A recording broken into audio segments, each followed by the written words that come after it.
अच्छा, ऐसा धोखा हमारे साथ किया, भोगोगे तुम। ये जो निकलता है ना भोगोगे, ये अकाट्य होता है। क्योंकि किसी का भी हृदय, मान लो किसी भी जीव जंतु को आप कष्ट दें और उसका हृदय आह भर जाए, तो वो आह वज्र की लेख है, तुम्हें भोगना पड़ेगा। वो आह किसी की ना लेना जिंदगी। कोई ऐसा कोई आह भर करके कह दिया तुम समर्थ हो, हम तो कुछ कर नहीं सकते, और अंदर से दुख, फिर तुम्हारी सामर्थ्य काम नहीं करेगी, मिट्टी में मिला देगी। ऐसा नहीं कि आप जो कर रहे हैं कोई देख नहीं रहा, कोई हिसाब किताब नहीं, जो कर रहे हैं अवश्य में भोक्तव्यम, बहुत सावधान।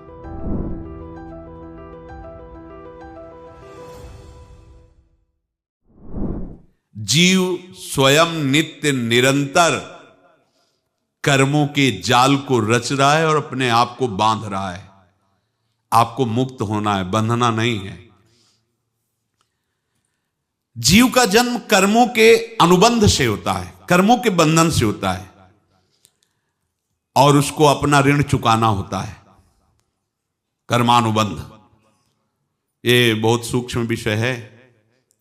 जैसे आप जिस परिवार में जन्म लिए हैं, तो उस परिवार के लोगों से आपका ऋण है, इसलिए उसी परिवार में आप आए हैं। और ऋणानुबंध, उसको बिना चुकाए या बिना वसूल किए आप वहां से जाएंगे नहीं। आपको लेना है तो वसूल करना है, और देना है तो चुकाना है। ये पूर्व के जन्मों से निश्चित किया गया है। जैसे किसी के यहां पुत्र हुआ, जन्म से ही पैसा खर्चा शुरू हुआ, बड़ा हुआ तो उद्दंडता के द्वारा मार पूरे परिवार को क्लेश पर क्लेश देता चला जा रहा है। ये तुम्हारे कर्म का फल है। या ऐसे शक्तिहीन बुद्धिहीन ऐसे पागल पूरे जीवन सेवा करो, तुमसे अपना हिसाब चुकाने के लिए वो आया है।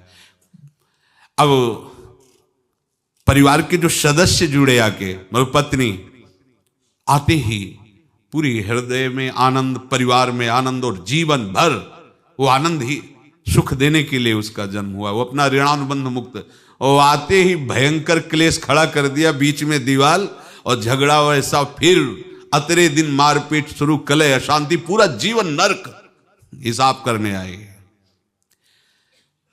यहां ऋण चुकाए बिना कोई जा नहीं सकता, ऋण चुकाना पड़ेगा। किसी का ऋण वसूल करना है तो किसी को ऋण चुकाना है, दोनों काम करने होते हैं। अनेक जन्मों में अनेक लोगों के साथ हमने जो बर्ताव किए हैं, अच्छे या बुरे, वो होंगे। अब किसी आदमी को हम जानते नहीं, अचानक मिला, अचानक टक्कर लगा और मार पीट गाली गुप्ता सब कर दिया, चुपचाप सह लो। क्यों? ये आपका हिसाब है, पूर्व का हिसाब। हमारा उससे कोई द्वेष नहीं, कोई संकल्प नहीं। अचानक घटना घटी और हमसे द्वेष करने लगा, हमें पीटने लगा, हमें गालियां दे, ये हिसाब है, चुपचाप सह जाओ। अपने घर का भाई ही भारी दुश्मन बन गया और क्लेश दे, हिसाब है। एक प्रभुदत्त ब्रह्मचारी जी की वाणी में पढ़ा था, एक महात्मा जी भ्रमण करते थे, तो उस समय असरफियां चलती थी, मोहरे असरफियां, तो उनको भेंट में देते लोग। तो या तो ठाकुर सेवा में लगे तत्काल, या संत सेवा में तत्काल लगे, उसका संग्रह करके डोलना ये ठीक नहीं है। बैरागी के लिए सिद्धांत में ये ठीक नहीं है। तो जब 2, 4, 6, 8 ऐसे मोहरे हुई, तो उन्होंने विचार किया कि और भ्रमण करके जब काफी मोहरे हो जाएंगी तो प्रयागराज में जब कुंभ पड़ता है, एक बार पूरे सब अखाड़े के संतों को, अलग अलग संप्रदाय सब संतों को बुलाएंगे और सबको पुआएंगे। अब साधु है तो यही विचार करेगा, और क्या विचार करेगा। तो उन्होंने ऐसे डंडा बनवाया, बेंत, जो ऊपर से चूड़ीदार और भीतर पोला, और मोहरे उसमें डालते गए। और भ्रमण, जहां जहां श्रद्धालु भगत थे सबके यहां जाना, और इच्छा रखना कि एक मोहर तो दे ही दे दक्षिणा में। कामना कोई भी हो वो बांधती ही है, ध्यान रखना। इसीलिए प्रभु जो चाहे वो करे, अपनी चाह नहीं रखनी चाहिए, अपनी चाह प्रभु की चाह में मिला देनी चाहिए। धीरे धीरे वो छड़ी भर गई। भ्रमण करने वाले महात्मा चूड़ी लगाई, इंतजार करते रहे। जब प्रयाग का कुंभ पड़ा तो चले। तो रास्ते में एक गांव में पूछा जाता है, जैसे कहीं रुको कि कोई श्रद्धालु ऐसा है जो संत सेवी है। तो कुछ लोगों ने बताया, हाँ एक परिवार है बहुत संत सेवी है और आपको मिलाते हैं उनसे। आइए महाराज, घर में रुका, खूब अच्छा हलवा पूड़ी पवाया और जो घर के मालिक थे चरण दबाए। चरण दबाते दबाते उनकी दृष्टि पड़ी उस डंडे पे। इतना मोटा और ऊपर से कुछ चूड़ी सी भी नजर आ रही, इस डंडे में तो कोई रहस्य है ही है। अब महात्मा जी को खवा पिला के सुला दिया। महात्मा जी जब सो गए तो पत्नी से धीरे से कहा, वो डंडा लाओ बाबा जी का डंडा। वो चूड़ीदार जो ही खोला पलटाया तो सैकड़ों मोहरे। ऐसे संत रोज पधारे भगवान, तुम आनंद हो जाए फिर क्या। पत्नी से कहा, नाप के कंकड़ लाओ। वो तो महात्मा जी तो खाए खीर पूड़ी, आराम से सो रहे। रात में पूरी प्लानिंग करके उसमें कंकड़ भर के चूड़ी लगाकर सिराने रख दिया, सारी मोहरें हटा ली। महात्मा जी आराम से छड़ी उठाए तो वजन पक्का। वैसे बड़े लोग चतुर होते हैं, पर ये नहीं जानते कि कर्म कितना भयानक होता है। और उनकी कोई संतान नहीं थी, पर धन में इतना प्रेम उनको था। बहुत सावधान। साधु महात्माओं के पास जो अर्थ है, गृहस्थी अगर आता वहीं से है, पर अगर उसको जोर जबरदस्ती या किसी छल कपट से, तो वो उसका विनाश ही करता है। आज तक का प्रमाण है। अब उनको ये भाव पता नहीं होगा, या पता होगा तो लोभ के कारण वो उसको मान नहीं पाए होंगे। महात्मा जी गए प्रयाग में, किसी अखाड़े पर रुके और वहां प्रार्थना की कि कल जो है संपूर्ण अखाड़ों का निमंत्रण किया जाए और सब संतों को भोग पवाया जाए और उनको दक्षिणा भी दी जाए। महंत ने सोचा कि बहुत बड़ा है तो उत्सव है, क्योंकि प्रयाग में कितने हजारों संत महात्मा सब।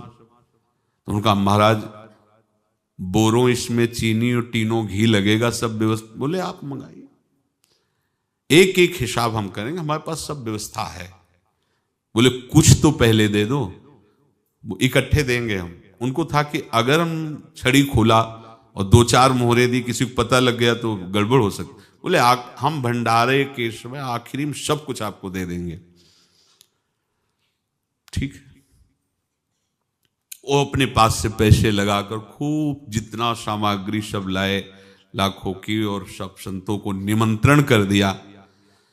संत जन निमंत्रित हो गए, भंडारा बन रहा है। तब वहां के महंत है और उनका देखो भंडारा भी बन रहा है, संतों को निमंत्रण। अब आप अर्थ की व्यवस्था कीजिए, क्योंकि इतनी बड़ी हमारी सामर्थ्य नहीं थी जितना हमने किसी तरह हमने व्यवस्था की। अब मुझे अर्थ चाहिए, तभी आगे की व्यवस्था बढ़ेगी। संतों को दक्षिणा देंगे और जिनसे अर्थ लिया उनको दे। देखो रसोई बन गई है सब। उनका छत में विश्वास नहीं तो ये अभी चूड़ी खोली। उनको तो था ना कि मोहरे हैं, कंकड़। तो अब जैसे कितना उनको सदमा लगा होगा, हजारों संतों का निमंत्रण, रसोई बन, मतलब संत हो के छल कपट। तो उनका महाराज आपने तो हमारा नाश कर दिया, जो महंत थे। अब बताओ रसोई बन गई, संत निमंत्रित हो गए, आप ये कंकड़ दिखा रहे हैं हमको। आपने तो हमें बर्बाद कर दिया, हमारी इतनी सामर्थ्य नहीं थी, आप पहले बता देते। संत होकर ऐसा छल कपट। अब वो बोले तो क्या बोले, क्योंकि उनको पता था कि मोहरे हैं इसमें। अंदर से उनका चिंतन गया उसी सेठ के पास, अच्छा ऐसा धोखा हमारे साथ किया, भोगोगे तुम। ये जो निकलता है ना भोगोगे, ये अकाट्य होता है। क्योंकि किसी का भी हृदय, मान लो किसी भी जीव जंतु को आप कष्ट दें और उसका हृदय आह भर जाए, तो वो आह वज्र की लेख है, तुम्हें भोगना पड़ेगा। वो देखो भीष्म जी को भोगना पड़ रहा है ना। सांप को ऐसे धनुष की नोक से उठाया और बंबूल के कांटों के ऊपर फेंक दिया, कई दिन तक छेदा हुआ, वो आह भर करके मरा। तो आपको 6 महीने बाणों की सैया पर आह किसी की ना लेना जिंदगी में। कोई ऐसा कोई आह भर करके कह दिया तुम समर्थ हो, हम तो कुछ कर नहीं सकते, और अंदर से दुखी, फिर तुम्हारी सामर्थ्य काम नहीं करेगी, मिट्टी में मिला देगी। फिर ये तो संत थे और भगवत आराधना के लिए, संत आराधना के लिए ही ऐसा किए हुए थे। अब इनका कैसे मुंह दिखाएं, अब क्या करें। सुबह संत जन आएंगे, सबके बीच में हमारी कि देखो इन्होंने, अब क्या करें। गए और संगम में जाके छलांग लगाई, अपने प्राण त्याग दिए। अब उनके तो पास मोहरे थी और व्यापार बढ़ा, और 9-10 महीने बाद ही लड़का हुआ। अब तो उनको कि संत फलीभूत हो गया। देखो व्यापार चल रहा, लड़का नहीं होता था, लड़का भी हो गया, बड़ा आनंद छा रहा है। जब से वो प्रकट हुए और धन की वृद्धि शुरू हो गई, पढ़ाई लिखाई में उनके खर्चा हुआ सब, बस बीमारी शुरू हो गई उनके शरीर में। अब उसमें पैसा जाना शुरू हुआ। इतने आसक्त तो वो दोनों हो गए कि कुछ भी हो, व्यापार ठप, संपत्ति बेचना शुरू।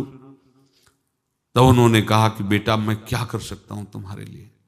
बोले हमारी अंतिम इच्छा है प्रयाग चलो, और जितने प्रयाग में संत महात्मा सबको एक बार भंडारा करवाओ, हमारी इच्छा अंतिम है, क्योंकि अंतिम यही इच्छा थी। बोले अब ज्यादा संपत्ति तो नहीं रह गई, तो बोले घर बेच दो, मेरे लिए ही तो है, बेच दो। मुझे लगता मैं बचूंगा नहीं, पर मेरी अंतिम इच्छा पूर्ण कर दो। घर बेच दिया, जेवर बेच दी। वहां गए, जब संत सेवा की तो बोले मुझे संगम तक ले चलो। संगम तक ले गए और बोले समझे तुम चुराए थे और हमने उसको छीना है, कुछ नहीं रह गया तेरे पास कुछ, अब केवल ममता और आसक्ति में जलकर मर और नरक प्राप्त कर। मैं वही महात्मा हूं जिसकी तूने मोहरे ली थी, शरीर छोड़ दिया। महात्मा को जन्म लेना पड़ा और इनको दुर्गति भोगनी पड़ी। ऋणानुबंध, होश में। ऐसा नहीं कि आप जो कर रहे हैं कोई देख नहीं रहा, कोई हिसाब किताब नहीं, जो कर रहे हैं अवश्य में भोक्तव्यम। बहुत सावधान। अनेक जन्मों में अनेक लोगों से जो कुछ लिया दिया है, इस लेने देने को मिटा देने के बाद ही तुम मुक्त हो गए। इसीलिए एक उपाय है, लेना न देना मगन रहना। क्या? मालिक को समर्पित हो जाओ, मालिक को अपना माना हुआ समर्पित कर दो, खत्म। अहम त्वाम स्वरूपापेभ्यो मोक्षयिष्यामि, सब खत्म। आगे पीछे लेना देना सब खत्म। एकादश स्कंद में भगवान श्री कृष्णचंद्र जी ने कहा जो मेरे चरणों का आश्रय लेकर भक्त मेरा भक्ति करता है, उसके पितृ ऋण, मातृ ऋण, देव ऋण, ऋषि ऋण, सब ऋणों से मैं मुक्त कर देता हूं। बस यही एक उपाय है जो इसके बंद करने का उपाय भक्तों के लिए है, वो यही है। भगवान की शरण में होकर अपना माना हुआ पूरा भगवान के अर्पित कर दो। अर्पित करने का तात्पर्य उसमें अहम हटा दो। तो दियम वस्तु गोविंदम तुभ्यमेव समर्पये। जिनसे तुमने सेवा करवाई है उनकी सेवा करनी पड़ेगी। जिनसे तुमने जो कुछ लिया है उनको देना पड़ेगा। ये लेने देने का व्यापार जब तक समाप्त नहीं होगा तब तक तुम्हारा जन्म मरण चलता रहेगा। अब आपको यहां समझना है, यदि आपसे किसी ने पैसे लिए बेईमानी करके नहीं दे रहा है तो आप उसको गाली मत दीजिए। आपने बेईमानी की थी इसलिए आपकी बेईमानी हुई है, ले गया, कोई बात नहीं है, बंधन से मुक्त हुए। जो बोझा था चला गया। उसको ऐसा ना देखे कि ये बेईमान हमारे रुपए मार लिए, अब जो कुछ होगा देखेंगे। अगर आप आगे नया कुछ करते हैं तो फिर आगे का हिसाब आपको भोगना पड़ेगा, ध्यान रखना। ऐसा नहीं है कि आपको भोगना नहीं पड़ेगा। एक ही उपाय है कि अब जो शरीर धारण किए इसी में जो भोग ले, आगे ना होना चाहिए। तो क्या करे? सर्वतो भावेन भगवान की शरण ले ले। ये तो सर्वाणि कर्माणि मयि सन्न्यस्य मत्पराः अनन्येनैव योगेन माम ध्यायन्तु उपासते तेषामहं समुद्धर्ता मृत्यु संसार से। ये बड़ा कठिन है पार होना, कोई छोटी मोटी बात है। एक महात्मा बाल्यावस्था से भजन करते थे, शालिग्राम भगवान पास रखते थे और उन्हीं की आराधना करके बस पाठ नाम जप और भ्रमण करते थे। यौवन अवस्था थी, गंगा जी के किनारे अपने ठाकुर को विराजमान करके स्नान करने के लिए कपड़ा ही उतार रहे थे कि 90 लोग आ गए, भाला तलवार सब ले, मारो मारो इसको मारो, घेर लिया। तो उन्होंने हाथ जोड़कर कहा हमने क्या अपराध किया, कोई सुन ही नहीं रहा। तो उन्होंने कहा मार तो डालोगे ही आप 90 लोग, हम कोई अस्त्र शस्त्र तो लिए नहीं, एक बार हमें गंगा में डुबकी लगा देने दो और अपने ठाकुर को स्नान करा देने दो, फिर इसके बाद आप मार देना। भगवत इच्छा से वो लोग रुक गए, स्नान किया और अंदर से प्रार्थना की, प्रभु ये क्या लीला है आपकी, आपके सिवा मेरा कोई है नहीं और ये मुझे मारना चाहते हैं। तो भगवान ने जानते हो क्या कहा उनके अंतर में, तुम मेरे में ध्यानस्थ हो करके शरीर को छोड़ो, ये लोग मारेंगे, ये मेरे भजन का फल है कि तुम्हें 90 जन्म नहीं लेना पड़ेगा, एक ही जन्म में 90 मिलके, तुमने 90 हिंसा की थी पूर्व में, तो तुम्हें 90 बार जन्म लेना होता और एक एक करके मारते। ये मेरे भजन का प्रताप है कि एक बार में ही 90 का हिसाब हो जाएगा। तुम आंख मूंदो, मेरे ध्यान में मगन रहो, मेरे प्रताप से तुम्हें कोई चोट नहीं होगी और स्वाभाविक मूर्छा अवस्था में प्राण तुम्हारे छूट जाए। ऐसा ही हुआ, ऐसा हुआ। तो ये बात समझ लो कि ये जो कर्मानुबंध है, ऋणानुबंध है।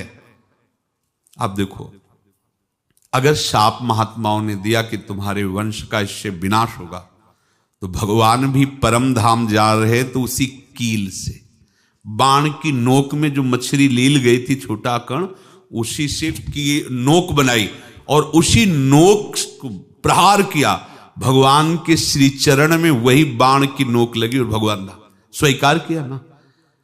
भगवान का बड़ा लीला विचित्र है। अगर छुप करके उधर रामावतार में बात, तो इधर ऐसे स्वीकार किया है भगवान ने। ऐसा कहीं नहीं दिखाया कि मैं भगवान हूं तो मैं अपने लिए, ऐसा नहीं दिखाया। नारद जी का हित किया पर नारद जी ने शाप दिया तो भगवान ने स्वीकार किया। बंदरों ने ही सहायता की, जैसा बोले थे वैसा। ये लीला इस शरीर में भोगनी पड़ेगी। हाँ, ज्यादा को कम में भुगता देंगे, पर अब अगला शरीर ना मिले, इसके लिए सर्वतो भावेन भगवान के आश्रित हो जाए। जैसे आपने दुकान फैला रखी है तो उसमें दो काम होते हैं, लेना और देना। किसी को उधार दिया है तो हमें उसे लेना है, और कोई नगद देकर सामान ले रहा है तो उसे सामान देना है, या उधार लिया है तो हमें उधार देना है। अब अगर दुकान बंद करनी है तो तुम्हें देने वालों पर जोर देना है, लेने वालों पर जोर नहीं। लेने वाला तो जाओ हम क्षमा किया, समर्पित किया, हमारा कोई संबंध नहीं, खत्म हो जाए, वो खुशी हो जाएगा। लेकिन देने वाला तुम अगर दुकान भी उठा दोगे तो जहां भी रहोगे तुम्हारे पास वो आएगा, लाइए हमारा।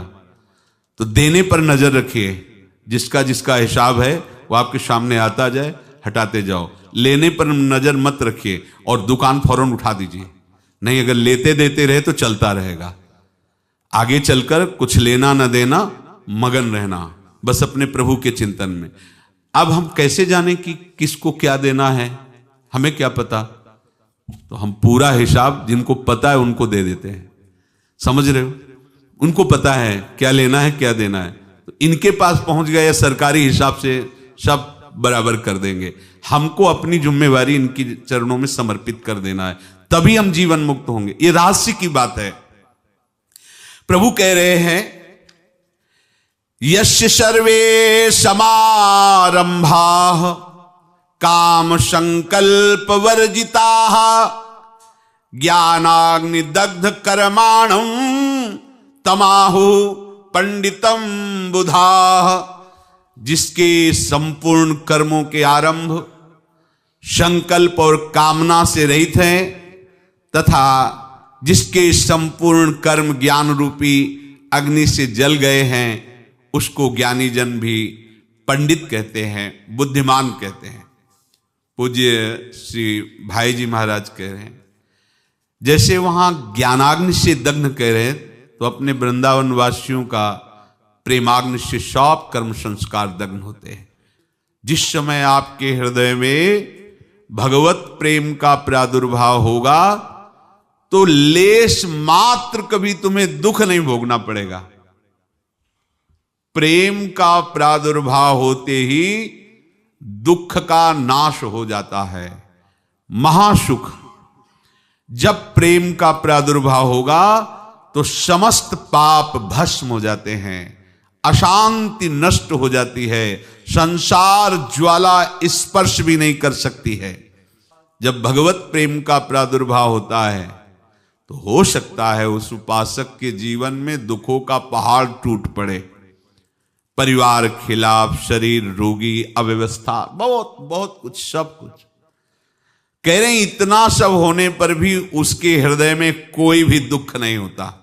ऐसा सामर्थ्यशाली भगवत प्रेम है।